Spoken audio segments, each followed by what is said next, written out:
Okay, in this short video, I'm going to demonstrate for you an extremely important type of interference pattern called a standing wave.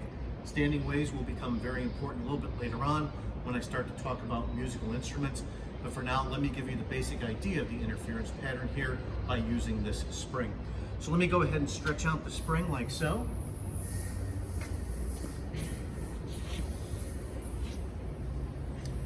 Okay, and now what I'm going to do here, one after another, is send simple periodic waves down the length of spring.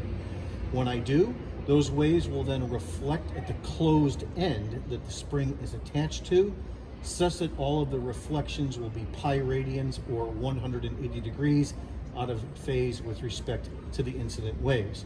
So then therefore the reflections will superimpose with the waves that I transmit down the length of spring to produce an interference pattern. Now, if I just do this at random frequencies like so, then nothing all that interesting happens. In other words, you don't see anything interesting with respect to the interference pattern. But watch what happens if I do send waves down the length of spring at a very specific frequency. For example, like so.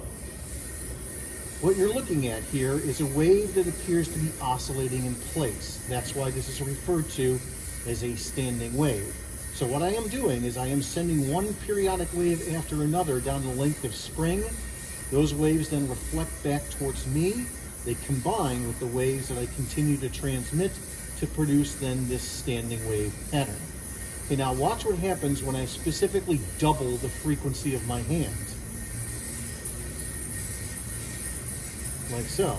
And I end up with another standing wave pattern like so. Watch what happens if I triple the original frequency of my hands.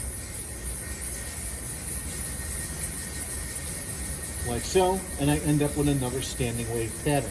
As we'll see, describing such a pattern is very easy to do mathematically. A little bit later on, this will eventually become very important when talking about musical instruments.